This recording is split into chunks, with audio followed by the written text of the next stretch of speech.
श्री कल्की वैष्णवे नमः। ओम श्री कल्की वैष्णवे नमः। ओम श्री कल्की वैष्णवे नमः।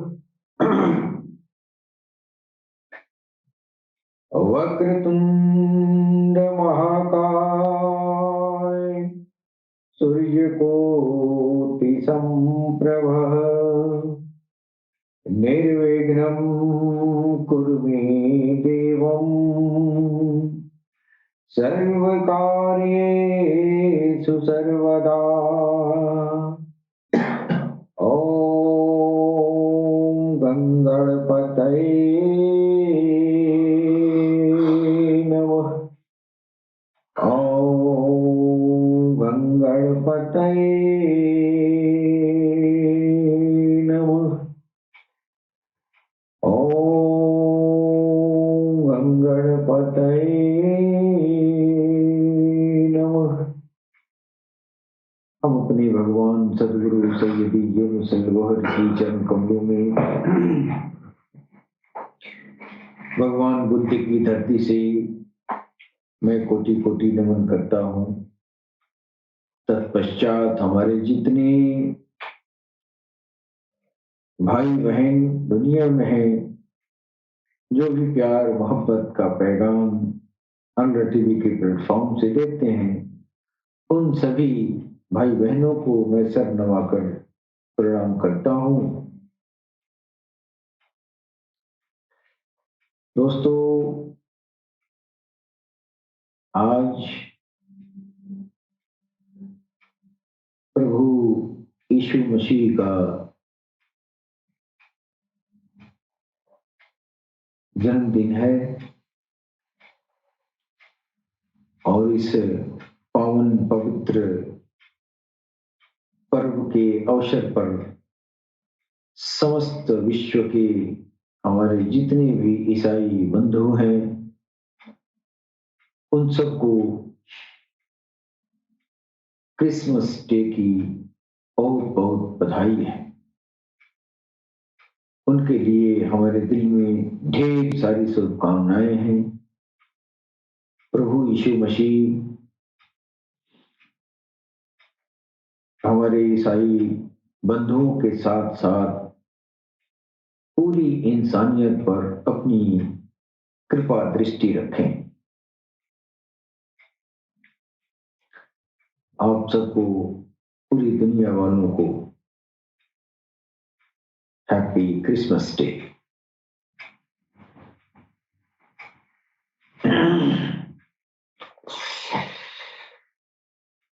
दोस्तों, ये मेरा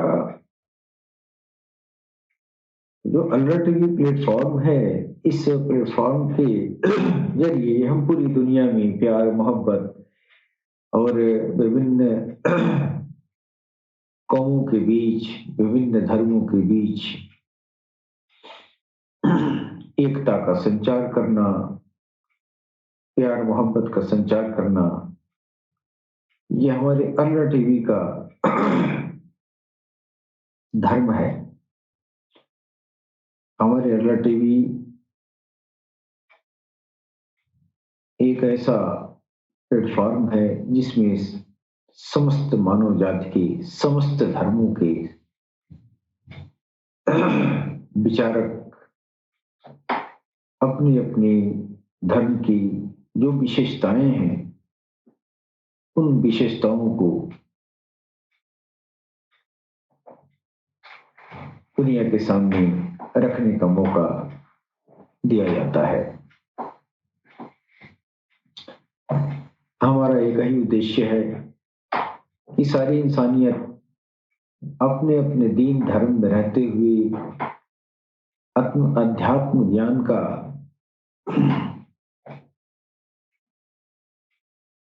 जो विद्या है,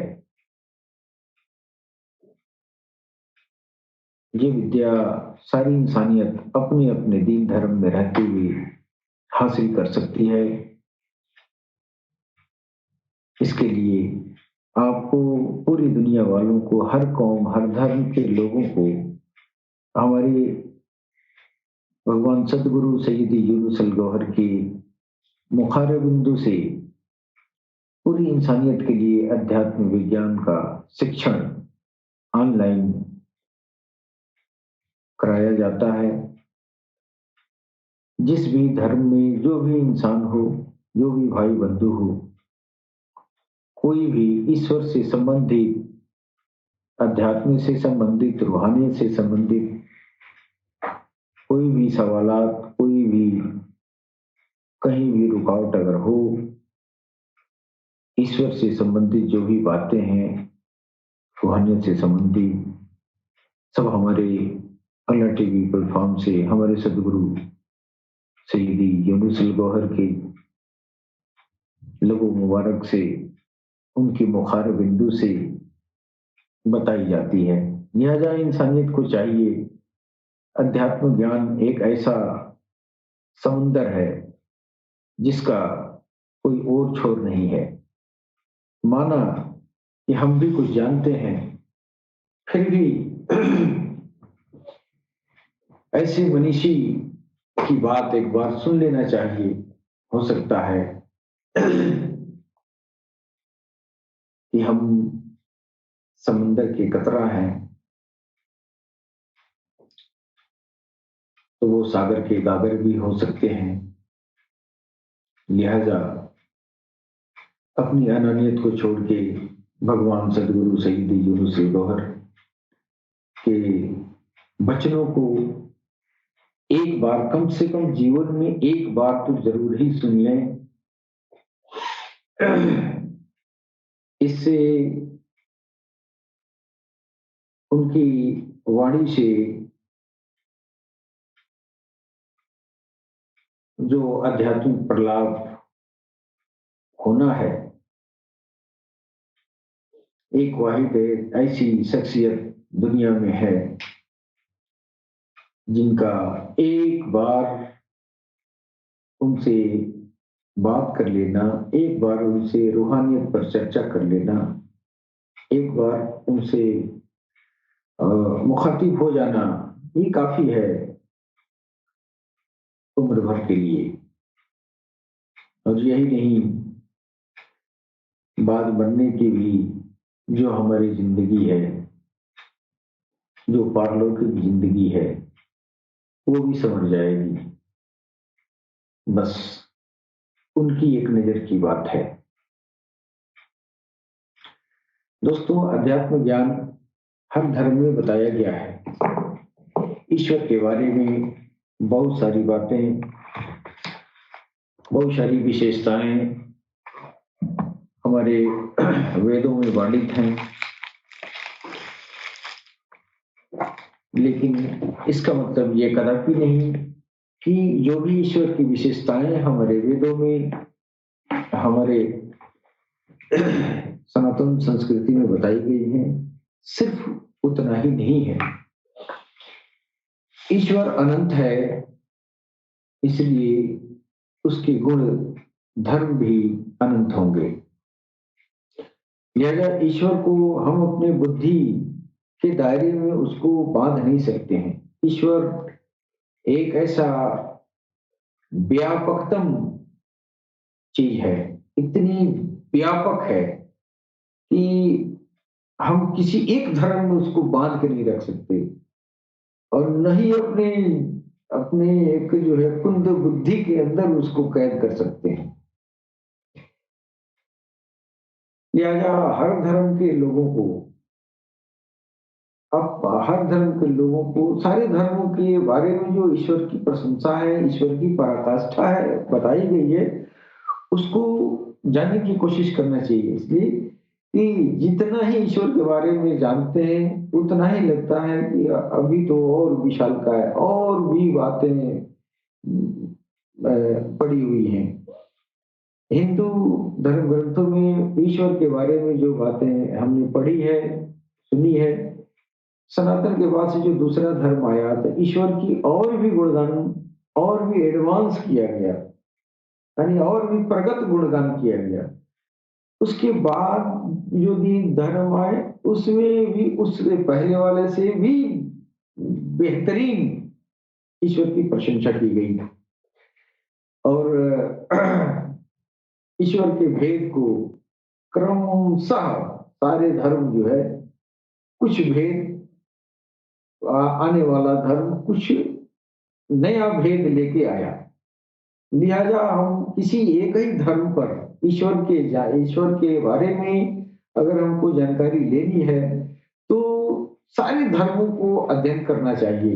इसलिए उसकी अपनी सारी विशेषता जो है एक ही धर्म में नहीं बताया है। वो सनातन से लेके और इस्लाम तक इसमें जो है ईश्वर की जो ये जो है पराकाष्ठा का जो बयान किया गया सब अलग अलग है और एक से एक एडवांस है। लिहाजा सारे धर्म का पढ़ाई करना चाहिए, जानना चाहिए। अब जरा सामने आइए।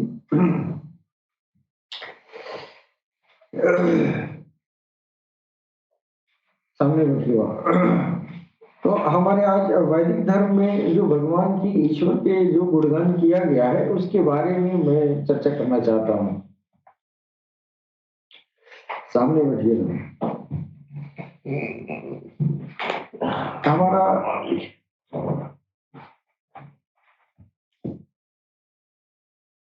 जो ऋग्वेद है ये सबसे पुरातन हमारा ये जो है सनातन साहित्य है। इसमें जो है ईश्वर का जो गुणगान किया गया है इसमें लिखा गया है, एक साधक की जीवन यात्रा में जब कभी विघ्न पड़ने की संभावना हो अथवा विघ्न पड़ ही जाए तब साधक को परमेश्वर के गुणों का स्मरण करना चाहिए। आदमी जो है एक दूसरे से बेवजह आपस में आदमी नफरत कर रहा है। ईश्वर की तारीफ सारे धर्मों में की गई है, नाम अलग अलग हो गया, उससे क्या हुआ? तारीफ तो उसी की है। और जिस भी धर्म में जो लोग जो साधक हैं उनके ऊपर दुनियावी जो भी मुसीबतें आती हैं, जब वो आती हैं या आने की संभावना रहती है तो वो बहुत तवातुर से अपने प्रभु का नाम लेना शुरू करता है। तो उस समय जो है जब उसके ऊपर मुसीबत आती दिखाई देती है तो जल्दी जल्दी भगवान का नाम लेता है और भगवान से इतना क्षमा याचना करता है। तो क्षमा याचना कैसे करता है? भगवान के गुणों की प्रशंसा करता है कि आप बहुत शक्तिशाली हैं, आप जो चाहे कर देंगे। अब आपका अटका हुआ है तो आप उसकी प्रशंसा करते हैं। ऐसे जब आपका अटकना खत्म हो जाता है तो फिर उसके गुणों को भुला जाते हैं, वो कुछ भी कर सकता है। तो अगर ये चीज जो है हमेशा उसके गुणों को याद रखें, हमेशा अपने गुणों उसके गुणों को याद रखें और उसके साथ अपना जीवन यापन करें तो दुख विघ्न पड़ने की संभावनाएं भी कम हो जाएंगी। अब इंसान कितना स्वार्थी है इस पर जो है हमारे साधक गण ये इस बात का वेदों में तो पढ़ लेते हैं, जब जब मुसीबत आती है तब तक भगवान की जो है प्रशंसा करनी शुरू कर दीजिए, भगवान खुश हो जाएगा। भगवान ये नहीं जानता है कि बस इसके ऊपर गाज गिरी है तो आज मेरी तारीफ कर रहा है, तू इतना बड़ा है, तू उतना बड़ा है, तू ये कर सकता, तू ये कर सकता है। तो एक तरह की ये जो है मकरबाजी है इंसान की। जब मुसीबत पड़े तभी उसको जो है पुकारें और जो है उसका तारीफ करने लगे कि हे भगवान तू ऐसा कर सकता है, तू ऐसा कर सकता है कि नहीं? तो हमारे वेदों में भी इसी तरह की बात है, जब मुसीबत पड़ रही हो या आने की संभावना हो तो परमेश्वर के गुणों का स्मरण करना चाहिए। और एक चीज हमारे सनातन धर्म में ये पाया गया है कि ज्ञान बल धन आदि, ज्ञान बल धन समृद्धि, इसकी प्राप्ति के लिए जो है इंसान पूजा करता है। हालांकि ऐसा क्यों हुआ कि धन बल यानी निजी स्वार्थ के वशीभूत होकर भगवान की पूजा अर्चना करना, ये उस समय की बात है। यह ऋग्वेद में आया है, ये उस समय की बात है।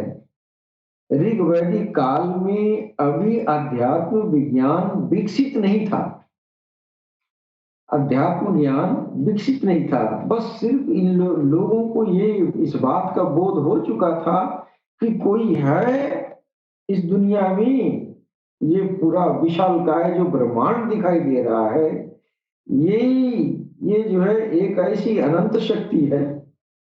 और इसके अलावा मानी बोध हो चुका था कि एक ऐसा इस ब्रह्मांड में शक्ति है जो संचालित कर रही है। इसके आगे जो है ऋग्वैदिक काल में लोगों को इसके आगे और ज्ञान नहीं था, लिहाजा इन लोगों की पूजा और अर्चना अध्यात्म उस समय का जो स्पिरिचुअलिटी थी, बस इतना ही था कि बस वो अपना जीवन का काम कर रहे हैं, कहीं कोई मुसीबत आ जाए तो भगवान की तारीफ करें, हे भगवान दूर कर दो, हे भगवान दूर कर दो। ये स्पिरिचुअलिटी की बेसिक चीजें थी और वो चीज अब तक भी आ रही है। वो जो है उस स्तर की जो आध्यात्मिकता थी वो आज भी जो है सनातन धर्म में व्याप्त है कि बस ज्ञान बल धन और समृद्धि, ज्ञान बल धन समृद्धि, तो ये सुख समृद्धि हेतु ही भगवान की पूजा की जाती है। यानी हमारे सनातन धर्म में बहुत कम ऐसे भक्त होते हैं जो यह जो है धन बल ज्ञान समृद्धि के अलावा अब पारलौकिक जिंदगी के बारे में प्रभु से विनती करें।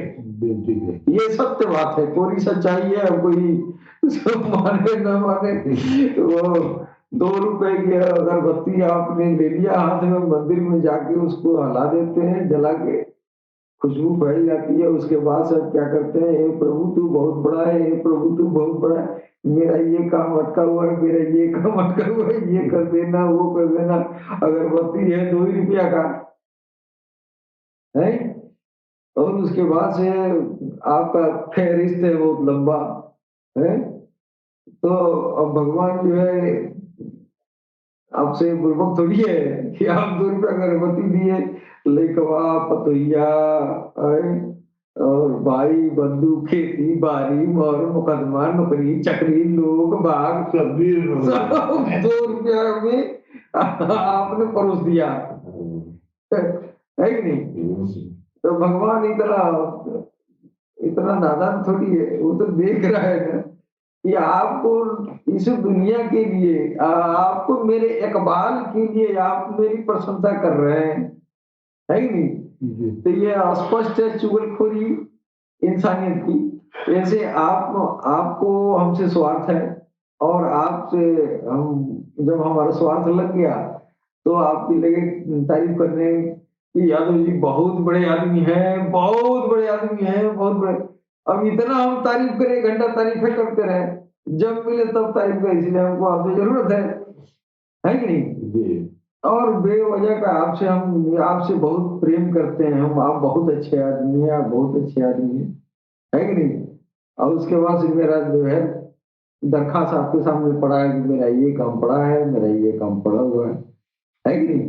तो आप 1-2 बार तो कर देंगे, लेकिन बार बार हम जब जाएंगे और जब आपसे आपकी तारीफ करना शुरू करेंगे तो आप कहेंगे बस बस फिर आया है मकारी करने, फिर कोई स्वार्थ इसको लगा है हमसे, है कि नहीं।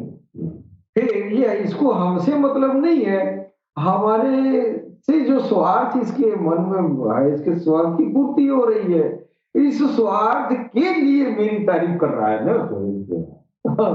तो मेरे से कोई लेना देना नहीं है कि नहीं। तो अध्यात्म का पहला दर्जा ये था उस जमाने में कि बस अपने धन बल बुद्धि समृद्धि के लिए आप भगवान की तारीफ करते थे, है कि नहीं?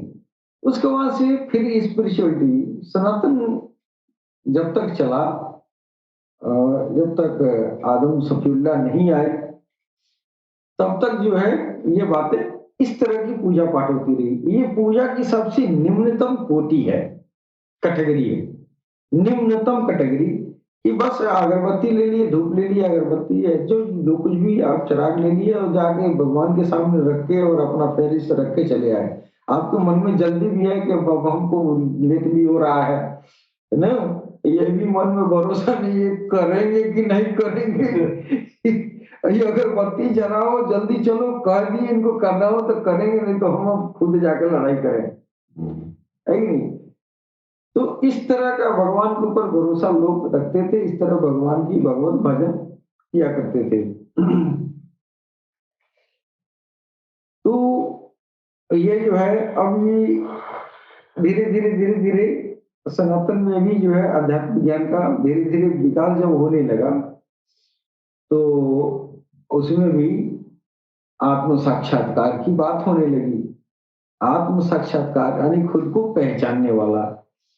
तो खुद को पहचानने के लिए जो है आत्म साक्षात्कार के लिए और भी ज्ञान विकसित हुआ ऋषि के द्वारा।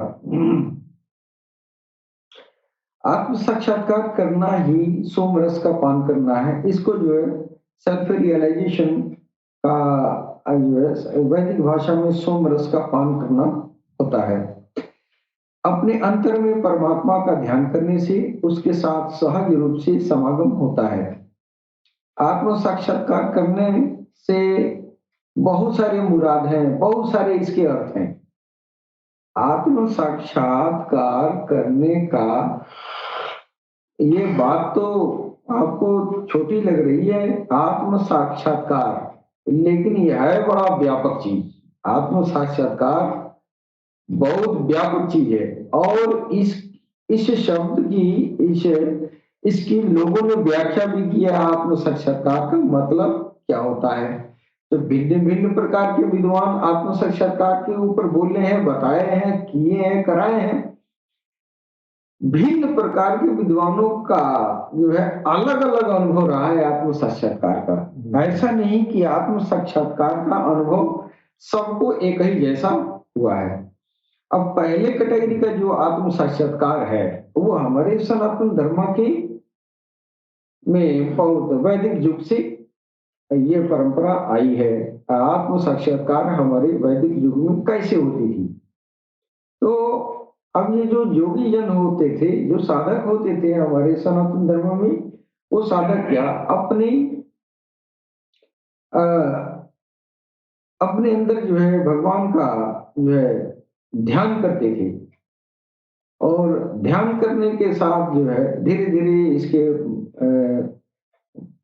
इसको बार बार दोहराने से, इसका अभ्यास करने से, बार बार करने से, तो अंदर जो है शरीर के अंदर बहुत सारी एनर्जी के स्रोत हैं, एनर्जी के पिंड हैं, उनको इंद्री कहा गया। और इंद्रियों के आ, वो एक तरह के ऊर्जा के पिंड है। उस ऊर्जा को आप जो है उसको विकसित करते हैं। विकसित करने के बाद से फिर जो है प्राणवायु के द्वारा प्राणवायु को रोक कर आप जो है इनको जो है इन नाड़ियों का शोधन करते हैं, इसके जरिए मस्तिष्क में जाके। और अब ये जो कि आपकी नाड़ियां जो है उनका जब शोधन होता है, यही एक पूरी बॉडी साम्यावस्था में आती है और उस नाड़ियों के द्वारा वो सारे चक्रों से गुजरना पड़ता है, ऊर्जा का संचार करना पड़ता है। फिर जो है मस्तिष्क में जब प्राणवायु का संचार होने लगता है, वो सहस्र कमल दल खिलते हैं और वहां पर जो है मस्तिष्क में एक तरह का ऐसा हार्मोन का निर्माण होता है।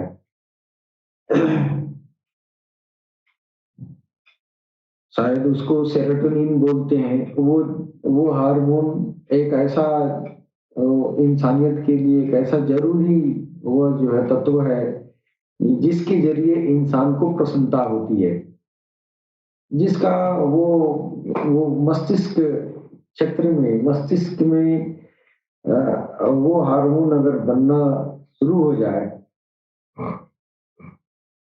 तो आदमी जो है यौन सुख से भी ज्यादा सुख प्राप्त करता है। इसको भी लोगों ने कहा कि ये भी जो है एक तरह का आत्म साक्षात्कार है, परमानंद की प्राप्ति है। लेकिन आने वाले और भी दिन में और जो अंबिया आए, इसको इसी चीज को और भी एडवांस रूप में लोगों को समझाया और इसी चीज को हमारी सरकार महर्षि भगवान काल की अवतार जब इस धरती पर आए। अब सरकार महर्षि काल की अवतार के दूसरा रूप है। पहला रूप तो मोहम्मद रसूलुल्लाह है, दूसरा उन्हीं का दूसरा दौर में ये है, दूसरा रूप है। काल की अवतार एक ही है लेकिन उनका दौर अलग अलग जमाने में अलग अलग है। इसीलिए कलयुग लाखों साल का, 4 लाख कुछ साल का है। तो एक जिस्म से काम नहीं चलेगा, वो जिस्म बार बार आया जमाने में।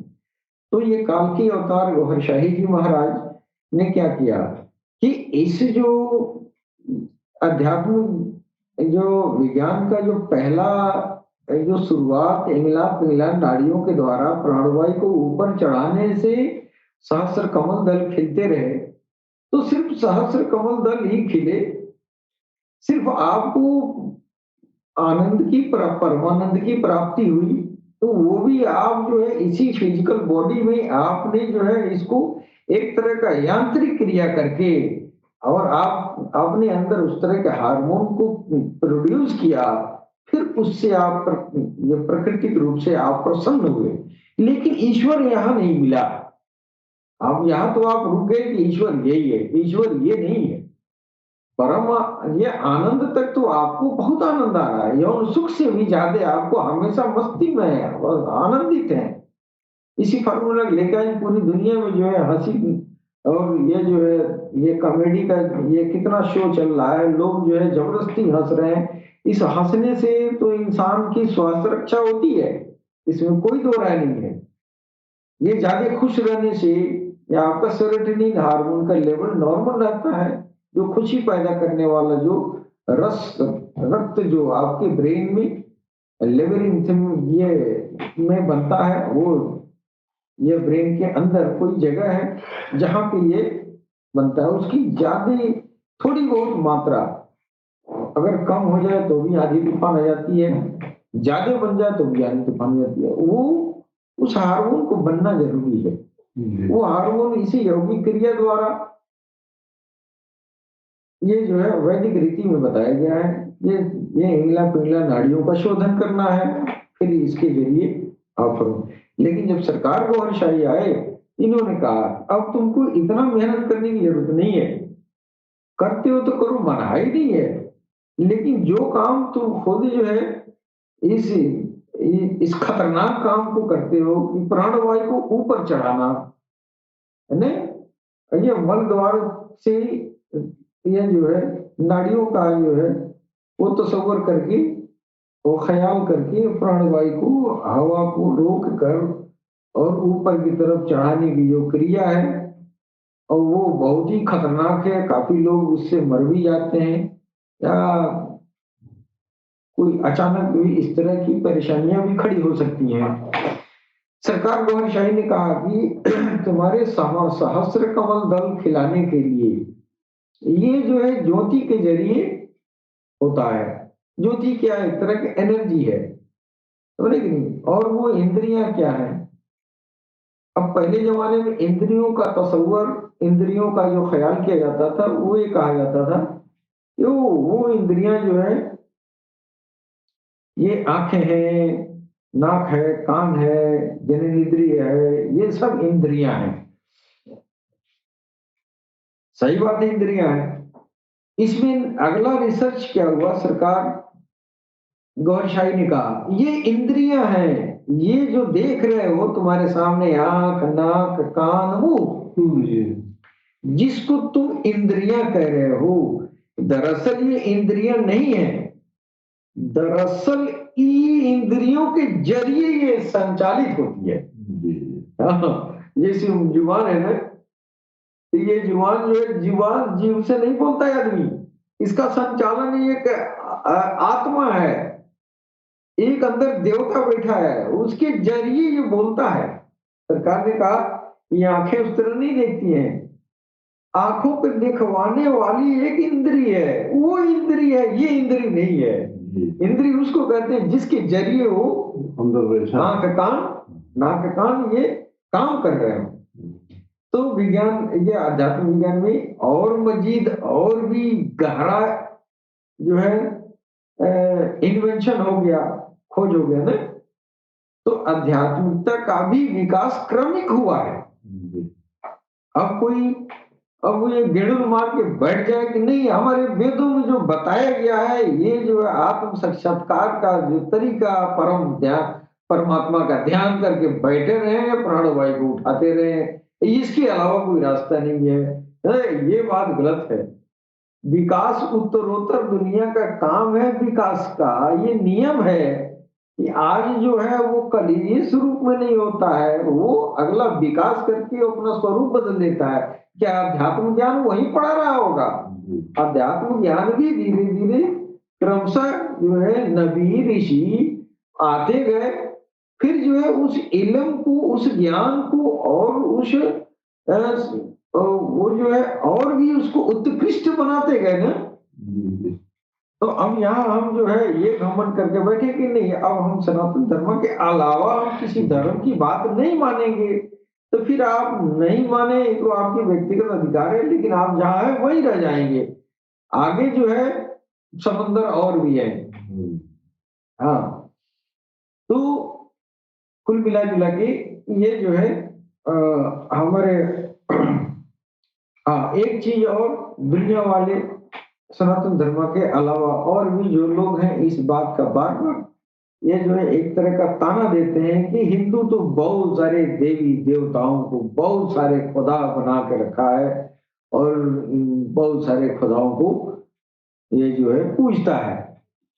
तो उनके लिए जो है, उनके लिए एक बहुत बेहतरीन जो है ये शंका समाधान हम बताना चाहेंगे इन इंसानियत को कि सनातन धर्म सबसे पहला जो है धर्म है, और सबसे पहला धर्म क्या कहा जाए, जब दीन की शुरुआत हजरत आदम सफीउल्लाह से शुरू हुआ, उसके पहले से सनातन है। सनातन का मतलब ये हुआ जहां से अब इंसान जो है भगवान की खोज शुरू कर दिया है ना। अभी दीन ईश्वर की तरफ से दीन का एक पाठ शुरू नहीं हुआ था, नहीं। अब ये जो है, ये हमारे जो वेद है ना, दरअसल वो धर्म नहीं है, दरअसल वो अध्यात्म है, अध्यात्म का बिगनिंग है। नहीं, अध्यात्म का वो शुरुआत है, और शुरुआत आदम सफीउल्लाह से पहले हो गई थी। लेकिन एक एक जो है समायोजित, एक सुनियोजित अध्यात्म का एक क्रम ईश्वर को देना था। लिहाजा वो अवतारों को, ऋषियों को क्रमशः, और इल्म का जो अध्यात्म ज्ञान का जो क्रम है, उस क्रम के अनुरूप वह जो है अवतारों को भेज भेज के दुनिया को देता गया। अध्यात्म ज्ञान किसी इंसान का चीज नहीं है, किसी इंसान की विरासत नहीं है। ईश्वर अता करता है, ईश्वर देता है, प्रदान करता है अध्यात्म ज्ञान। अब अध्यात्म ज्ञान जो है, जैसे दुनिया प्रकृति का नियम के अनुरूप, जैसे आज जो है, आज बच्चा छोटा सा पैदा हो रहा है, फिर 10 साल के बाद उसका रूपरेखा सब बदल जाएगा ना। तो विकास इस प्रकृति का नियम है ना। उसी तरह अध्यात्म की शुरुआत सनातन दौर में शुरू हुआ, फिर इसकी उरूज जाके चढ़, जो आखिरी में अवतार आएगा ना, वो सबसे उरूज यानी सबसे एडवांस अध्यात्म ज्ञान लेके आएगा। अब वो सबसे लास्ट में कौन है? मोहम्मद मुस्तफा सल्लल्लाहु अलैहि वसल्लम। तो इन्होंने जो अध्यात्म का शीर्ष ज्ञान लेके आया, अब उस शीर्ष ज्ञान को आप ठुकरा देंगे तो फिर तो आप वहीं चले जाएंगे जहां आप थे। मोहम्मद साहब तो कभी नहीं कहा कि हम किसी धर्म को झुठलाने आए, उन्होंने कहा हम सारे धर्मों को, हम जो है सबकी तारीफ करें, सब हक है, सारे धर्मों को जो अपने धर्म है उसमें रहे। ये नया सिर शस्त्र ज्ञान अध्यात्म लेना है तो फिर आ जाओ, नहीं तो कोई जबरदस्ती नहीं है, कोई जबरदस्ती नहीं है। अब जो है एक ईश्वरवाद पे, एक ईश्वर की पूजा पर सारे धर्म वाले सनातन धर्म को छांट देते हैं, कहते हैं नहीं ये तो बहुत बहुत सारे ईश्वर, बहुत सारे भगवान इसके हैं, बहुत सारे। ऐसा नहीं है, भगवान एक ही है, ईश्वर एक ही है। दरअसल बात यह है कि उस जमाने में जो लोग जो भाषा बोलते थे, है ना, अब आने वाला भी भाषा भी बदल गया। अब नई वाली जो भाषा वाले लोग हैं, पुरानी वाली भाषा को या तो समझ नहीं पाए या उस पर तवज्जो नहीं दिए, है कि नहीं? लिहाजा अपनी उसी बात का अर्थ जो उस जमाने में दूसरा नाम रखा गया है, तो दोनों लोग अंतर समझना शुरू कर दिए, है कि? अब दूसरी बात यह है कि जब ईश्वर के वैदिक रीति में, ऋग वैदिक काल में, उसके पहले जब ईश्वर के बारे में वो उसको ईश्वर ने अपने बारे में इंसानियत को बताया ही नहीं, इसलिए कि उसको इरादा तो एक सुनियोजित अध्यात्म ज्ञान देना था ना इंसानियत को। तो अब उसके जब तक अवतारों का सिलसिला शुरू नहीं किया था, है कि नहीं, ये जो है नबियों का सिलसिला शुरू नहीं किया था जिनके जरिए इल्म को आना था, तो उसके पहले जो इल्म था ना, वो इल्म जो है एक अटकलों पर आधारित था, वो अध्यात्म ज्ञान अटकलों पर आधारित था। यानी जो ईश्वर ने उस जमाने के लोगों को बोध कराया, उसी बोध पर इन लोगों ने ईश्वर की पूजा किया। जैसे ऋग्वैदिक काल में ये जो है आप बहुत सारे देवताओं को पूजा किया है, बहुत सारे देवता ये हैं, वो सब एक ही ईश्वर की अलग अलग सिफत हैं, उनके गुणधर्म पर, उनकी व्यापकता पर, उनकी विशेषता पर उसको जो है एक नाम दे दिए और उसके आगे नतमस्तक हो गए। वो दूसरा कोई चीज नहीं है। जैसे हवा है, आग है, तो हवा और आग की पूजा लोगों ने किया, इसलिए किया उसके अंदर ईश्वरीय गुण देखा कि आग विनाशकारी है और कल्याणकारी है, ये हो न हो ये परमेश्वर का एक अंश हो सकता है, लिहाजा आपको पूजना शुरू कर दीजिए, इसमें कोई बुरा नहीं है। सर तो झुका रहा है आग की तरफ, ख्याल उसका रब की तरफ है ना, ये रब ही है, तसव्वुर तो रब ही है, तसव्वुर तो एक ही ईश्वर का है। तो वो जो है वो पाया नहीं, एक ईश्वर का सबूत पाया नहीं। कब पाया? जब धीरे धीरे पैगंबरों को भेजा और जब अपना वो जो है अपनी जाति, अपना जात का दर्शन करा दिया आने वाले अवतारों ने, उस अवतार ने जब ये जो है गवाही दिया कि हमने अपनी आंखों से देखा है यार, वो बादल नहीं है, वो हवा नहीं है, वो पानी नहीं है, तब हम उस एक ईश्वर पर तकिया कर लिए, इसलिए गवाही मिल गई हमकी। जिस समय गवाही नहीं दिया था ईश्वर, तो फिर उसके जलवे देख देख के उसकी पूजा होती रही। उसका जलवा क्या है? बस ये हवा है, ये आग है, ये सूरज है, ये चांद है, ये सब तो हर जगह उसी के जलवे हैं, तो उसके जलवे को पूजता रहा, तो ये भी तो हक परस्ती करता रहा, कोई गुनाह थोड़ी किया। लेकिन आमतौर से आज मुसलमान भाई कहते अरे बहुत देवता पूजते हैं, तो बहुत भगवान पूजते हैं। हम देवताओं का नाम रखे हैं तो वो मेरा मतलब ये है कि वो वही सर्वशक्तिमान परमेश्वर का अंश है, उसका जलवा है। हम दूसरा खुदा उधर नहीं पूजते हैं, हम उसी खुदा को पूजते हैं जो तू पूजता है। उस नाम हम मुख्तलिफ रंग, ये तेरे पैगंबर आके गवाही दे दिए कि हम आंख से देखे हैं भाई, देख के आए हैं। मेरे ऊपर जो ईमान ले आएगा तो मानना पड़ेगा तुमको भी कि हमने देखा है। तो जो नबी पर ईमान लाया कहा कि हाँ आप तो बहुत अच्छे हैं, जो सही कहते हैं सही कहते हैं। आपने अल्लाह को देखा था? हाँ देखा था, हमको भी यकीन है कि अल्लाह को देखा। इधर इस तरह की शहादत देने वाला नहीं आया, लिहाजा वो जो है उसके जलवों को इंसान जो है सजदा पूजा अर्चना करता है। तो बुराई नहीं है, समझ की बुराई है, समझ की बुराई है। विराट शक्तिमान परमेश्वर इस अद्भुत सृष्टि के माध्यम से ही प्रकट है, उसे भला कौन अनुभव नहीं करता।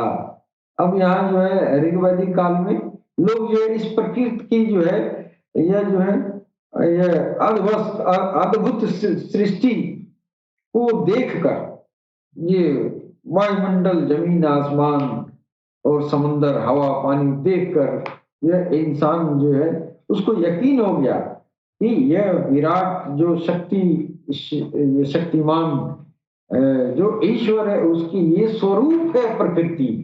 लिहाजा इस प्रकृति के अंदर जो है ये जो विशिष्ट चीजें थी जो इंसान के कल्याणकारी थी, उसको जो है उसका जलवा मान के, उसको ईश्वर मान के उसकी पूजा शुरू कर दिया। खैर अगर हवा भी चलता है तो अल्लाह के हुक्म से चलता है, अल्लाह की वो जो है एक वो भी जलवा है, पानी भी उसी का जलवा है, कतरा कतरा में समाया है। कुरान भी कहता है कि अल्लाह जो है वो कतरे कतरे में है।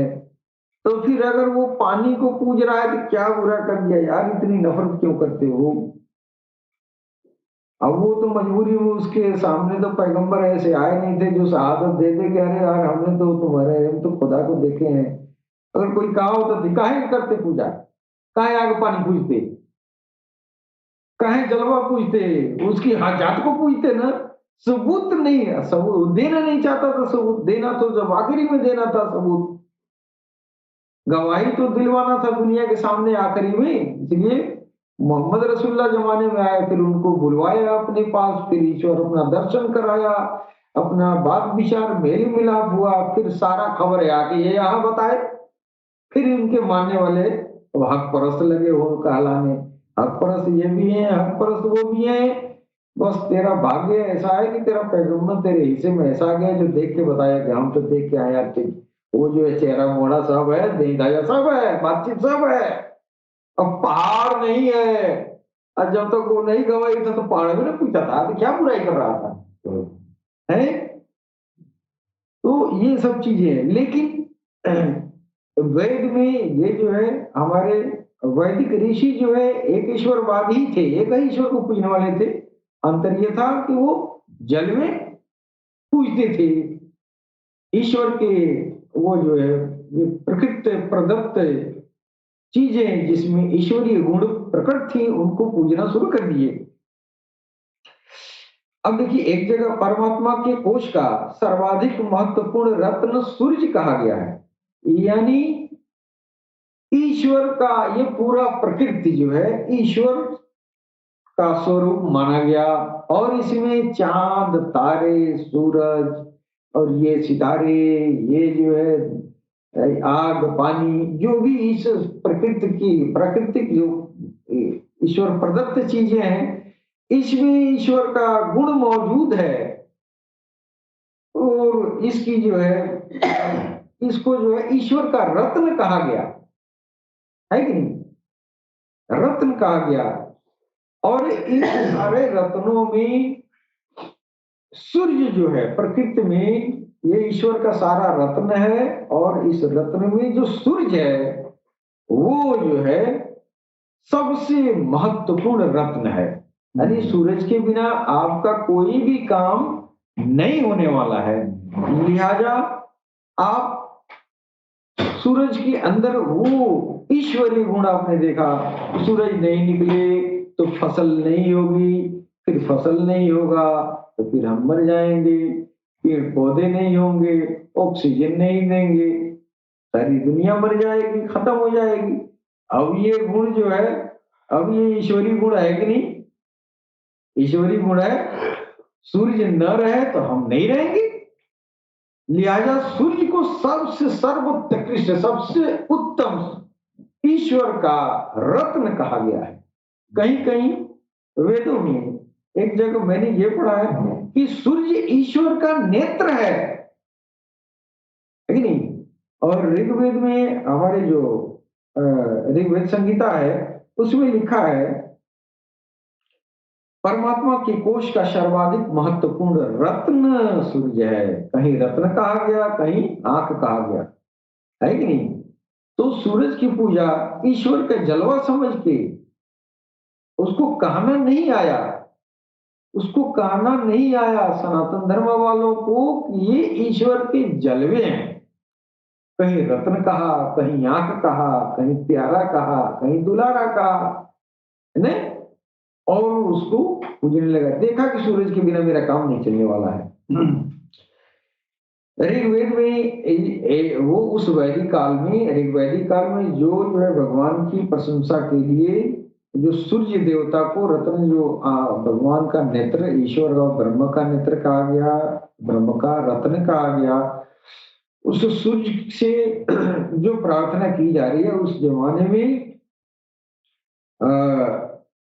जो सबसे महत्वपूर्ण जो है ईश्वर के रत्न की आराधना की जा रही है, उसको जो है महामंत्र, गायत्री महामंत्र कहा जाता है।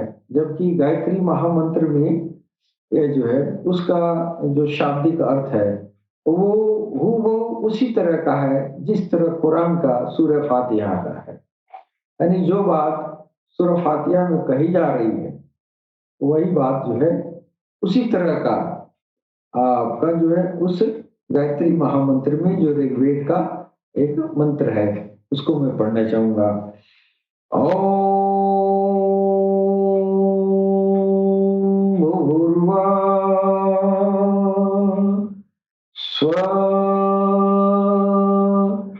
तत्सवितुर्वरेण्यं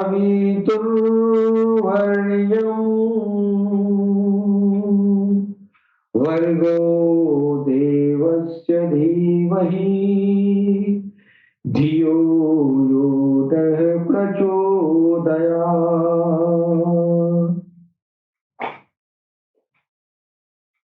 अब यही चीज हमारे कुरान में भी आया है। अल्हम्दुलिल्लाह रब्बिल आलमीन अर्रहमानिर रहीम मालिकि यौमिद्दीन इय्याका नअबुदु व इय्याका नस्तईन इहदिनस सिरातल मुस्तकीम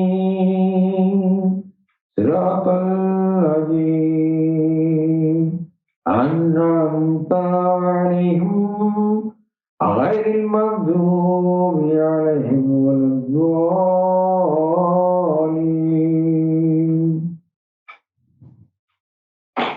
चीज वही है, वही ऋग्वैदिक चीज है। ईश्वर के बारे में, ईश्वर से जो ईश्वर की प्रशंसा की जा रही है, बस इधर भी है उधर भी है। हम कहाँ बुत परस्त हैं? हम तो वही है जो तुम है, हमको क्यों अलग करते हो? ये लोगों की मानसिकता का ये जो है अध्यात्म ज्ञान लोगों को किसी भी दीन धर्म में अगर स्पिरिचुअलिटी रूहानियत नहीं रहेगी तो एक दूसरे के ऊपर छीटा किसी लोग करते रहेंगे। ओम भूर्भुवः स्वः तत्सवितुर्वरेण्यं भर्गो देवस्य धीमहि धियो यो नः प्रचोदयात्। इसका जो है शाब्दिक अर्थ ये हुआ, हे परमात्मा, तूने हमें पैदा किया और पालन कर रहा है तू, तुझसे ही पाते हैं हम प्राण, दुखियों के कष्ट हरता है तू, तेरा महान तेज है छाया हुआ सभी जगह, सृष्टि के कण कण में तू हो रहा है विराजमान विद्यमान, तेरा ही धरते ध्यान हम, मांगते तेरी दया, हे ईश्वर हमारी बुद्धि को श्रेष्ठ मार्ग पर चला, हमारी बुद्धि को श्रेष्ठ मार्ग पर चला। वही सूर्य फातिहा में कह रहा है, हे प्रभु हे ईश्वर हे अल्लाह पाक, हमको जो है सिराते मुस्तकीम पर चला, उस रास्ते पर जिस रास्ते पर चलने वाले लोगों के ऊपर तेरा इनाम हुआ। वही इसमें भी कह रहा है, हे ईश्वर हमारी बुद्धि को श्रेष्ठ मार्ग यानी सिराते मुस्तकीम, श्रेष्ठ मार्ग सिराते मुस्तकीम है। अब सिराते मुस्तकीम हमारे सनातन भाइयों के लिए तो बड़ी नई बात मुसीबत वाली हो गई। सिराते मुस्तकीम क्या है? सिराते मुस्तकीम एक ऐसा रास्ता है जो सीधा भगवान की तरफ जाता है। वो सिराते मुस्तकीम ऐसा रास्ता है, वो कहीं उसमें दाएं बाएं कटना नहीं है, न ही कहीं मोड़ है, न ही कहीं फोल्ड है, और न ही कहीं ब्रेकर है। हाँ, सीधा रास्ता कहाँ जाएगा? सीधे भगवान पर जाएगा। तो ये सीधा रास्ता सिरात मुस्तकीम का चलना, सिरात मुस्तकीम पर चल देना, यही आध्यात्मिक रास्ता है, यही जो है आध्यात्मिक रास्ता है। अब जो चल दिया ऐसा रास्ता है, जो चल दिया ना, अगर नहीं पहुंचा कुछ दूर, चल दिया फिर बीच में ही मर गया, तो भी काम उसका हो गया। सिराते मुस्तकीम पर चल दिया, फिर उसकी जो है वो अगर दुनिया से चला भी जाए तो भी वो जो है सीधे ईश्वर तक ही पहुंचेगा। इसलिए कि रास्ता सीधा है, रास्ता तो पकड़ लिया है ना, और रास्ता सीधे वहीं मिलाएगा, है कि नहीं? वो मार्ग, वो जो है श्रेष्ठ मार्ग, वेदों में उसको श्रेष्ठ मार्ग कहा गया है। वो श्रेष्ठ मार्ग सीधा ईश्वर से ही मिलाता है। अब आप जो है किसी धर्म में हो, आपको श्रेष्ठ मार्ग पकड़ना है। श्रेष्ठ मार्ग पकड़ने के लिए हमारे तमाम हर धर्म में बहुत बड़े बड़े विद्वान, बहुत बड़े बड़े ऋषि महर्षि शंकराचार्य, बहुत बड़े बड़े आलिम उलमा फुकहा, क्या क्या लोग होते हैं। सब लोग उस श्रेष्ठ मार्ग के तरफ गामजन करने के लिए इंसानियत के सेवा में लगे हुए हैं और लगे रहे जमाने से। लेकिन अभी भी उस सिराते मुस्तकीम का, उस श्रेष्ठ मार्ग का पता आम जनमानस तक लोग नहीं पहुंचा पाए हैं। आम जनमानस तक ये ऋषि मुनि, ये पीर औलिया आज भी जमाना सिराते मुस्तकीम, वो श्रेष्ठ मार्ग जिसका जो है अंत जो है ईश्वर तक है, वो उसकी मंजिल, उस रास्ते की मंजिल ईश्वर है। उस पर गामजन करने के लिए लगे तो बहुत लोग हैं, लेकिन अभी भी इंसानियत उस चीज से भूली हुई है। अब ये दौर जो अध्यात्म ज्ञान का सबसे उत्कृष्टतम,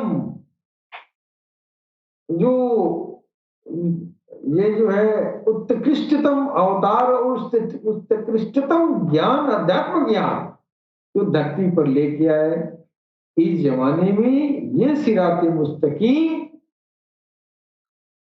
सरकार गौहर शाही इस धरती पर सारी इंसानियत को दावत दे रहे हैं, आ जाओ सिराते मुस्तकीम पर आ जाओ। चाहे तो हिंदू है तो आओ, उस श्रेष्ठ रास्ते पर हम चला रहे हैं। आओ तो मुसलमान है, आओ मैं सिराते मुस्तकीम पर चला रहे हैं। तो किसी भी दीन में है, किसी भी धर्म में है, आओ सिराते मुस्तकीम पर हम चला रहे हैं।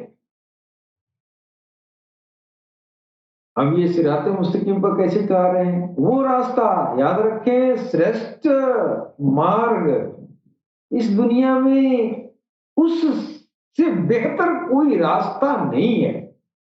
वो श्रेष्ठतम रास्ता है, सबसे बड़ा रास्ता, सबसे सुंदर, सबसे सुरक्षित, सबसे बेहतर रास्ता, जिसको हमारे वेदों ने श्रेष्ठतम, ये श्रेष्ठ मार्ग कहा गया है, जो ईश्वर की तरफ जाता है। उस पर चलाने के लिए हमारे सरकार गौहर शाही क्या कह रहे हैं? हमारे सदगुरु सैयदी यूनुस अल गौहर लंदन में बैठे हुए हैं।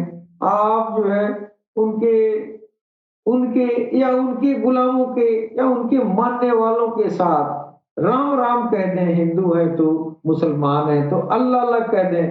फिर आप अल्लाह अल्लाह राम राम करके आप गमा जाए, आप अपने घर रहें, अपना बाल बच्चों की सेवा करें, बीवी बच्चों की सेवा करें। अंदर राम गया, अंदर अल्लाह गया, अब आपको खींच के सिरात मुस्तकीम पर ले ही जाएगा। इस तरह का अभियान इस धरती पर, इस तरह की आध्यात्मिक क्रांति नहीं आई थी सरकार गौहर शाही के पहले। आध्यात्मिक क्रांति तो बहुत आया, लेकिन एकाधी का कोई कबीरदास हुआ, कोई रैदास हुआ, कोई जो है ये साईं बाबा हुआ, है कि नहीं? तो 1 करोड़ में एक हुए। वो इस तरह की सिरात मुस्तकीम पर, इस तरह के श्रेष्ठ मार्ग पर चलने वाले लोग थे, लेकिन एका दुका था ना। वो कौन हस्ती आ गया यार, जो अरु गरु नथु खैरु सबको सिरात मुस्तकीम पर चला है। और कैसे? बिना शर्त, न लेना न देना, न गुरु न चेला, न कहीं आना न जाना, न कोई दीन न धर्म, कोई शर्त नहीं। चांद को देखो राम राम कहो, हिंदू है राम राम कहो, राम राम तेरे अंदर गया। ओ मुसलमान है, उस चांद में सूरते गौर शाही देखो, 3 बार अल्लाह अल्लाह कह दो। अब बस एक बार तो दरखास्त कर दो, सिरात मुस्तकीम को हमको चला दिया जाए, या गौहर शाही हमको उस श्रेष्ठ मार्ग पर चलाए। बस जुबान से कहे ये मदद मांगना हो गया, अब फिर राम राम कह दे, राम राम अंदर गया। फिर एक न एक दिन आपकी मंजिल आपका प्रभु होगा। आपकी मंजिल आपके प्रभु होंगे। तो ये जो है जो मनुष्य समस्त आत्माओं के साक्षी परम पिता परमात्मा की स्तुति और प्रार्थना करके उपवास करते हैं, उनको परमात्मा अपनी कृपा के सागर से शुद्ध आचरण की ओर प्रवृत्त करते हैं, और मनुष्य उनकी कृपा से धन अर्थ काम मोक्ष को प्राप्त होता है। अब ये जो है धर्म अर्थ काम मोक्ष, ये दुनिया की चीज है। आप जो है सिरात मुस्तकीम पर आप जब चलेंगे तभी आपका आचरण भी शुद्ध होगा।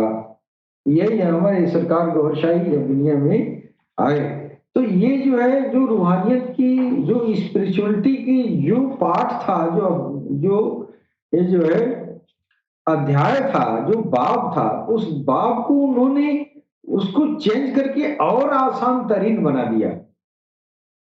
अब वैदिक रीति में लोग यही समझते थे कि स्तुति और प्रार्थना करके और भगवान को प्रसन्न किया जाए, और प्रसन्न करके उनकी कृपा हासिल किया जाए। इस कृपा में धर्म अर्थ काम मोक्ष मिल जाए। लेकिन सरकार गौहर शाही आ रहे हैं, करे तो उपासना का तरीका तू बदल दे। अब तू जो 3 घंटा घंटा बजाता है, वो अब तू उस काम को जो जुबान से बैठ के तू राम राम भगवान का कोई भी नाम जाप करता है, ईश्वर अल्लाह जो भी कहता है, वो करता रहो।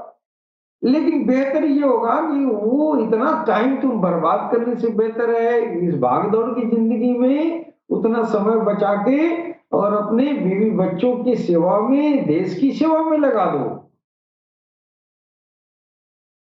और भजन के लिए तुम्हारे अंदर तुम्हारे जैसा इंसान बैठा है, उसको पकड़ के मैं सिराते मुस्तकीम पर चला रहा हूँ। तू अपने देह से दुनिया का काम कर और दिल से भगवान का काम कर, दिल से भगवान को प्रसन्न कर। जब तू अंदर से आराधना उपासना में लग जाएगा, तो फिर वो लग ही जाएगा। अब उसके बीवी बच्चे नहीं है, अंदर जो दिल है ना, इसके अंदर एक ऐसी आत्मा बैठी है जो तेरे ही तरह का है। ये सरकार गौर शाही बता रहे हैं। इसको भगवान के भजन में, आराधना में, उपासना में लगा दो। ये राम राम होती रहेगी, राम राम करता रहेगा, अपने जुबान से राम राम करता रहेगा और तुम इस जुबान से अपने देश दुनिया की सेवा करो। हम ये जो है हम क्या करते हैं, बहुत बड़े पुजारी हो जाते हैं तो फिर किसी मठों में बैठ के और इस जुबान का इस्तेमाल करते हैं किसके लिए, फसाद फैलाने के लिए। ये जुबान जो है, ये जुबान को चलाने के लिए ये जो है एक तरह की एक प्राणी वर्ग है जिसको अफ़्फ़ा कहा गया है। अफ़्फ़ा जो है शैतान के कब्जे में है, तो वो आप साधु बन के बैठे, चाहे महंत बन के बैठे, चाहे पिरोलिया बन के बैठे, अगर उस पर शैतान काबिज है तो अपने अनुरूप बुलवाता है। जब वो अपने अनुरूप बुलवाता है तो फिर वो उसके अनुरूप क्या है, शैतान का अनुरूप जहर है, फिर जहर बुलवाता है ना। लेकिन अगर सिराते मुस्तकीम यानी श्रेष्ठ मार्ग पर तू चल दिया है तो तू नहीं चलेगा, तेरा दिल चलेगा। जी। हाँ, तेरा दिल जो है उस सिराते मुस्तकीम पर गामिया हो जाएगा। यानी आपका जो भजन भाव का जो तरीका है वो बदल जाएगा।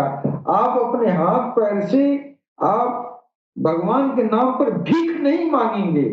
आप इस हाथ पैर से कमाएंगे, मेहनत करेंगे, इसका उपयोग करेंगे।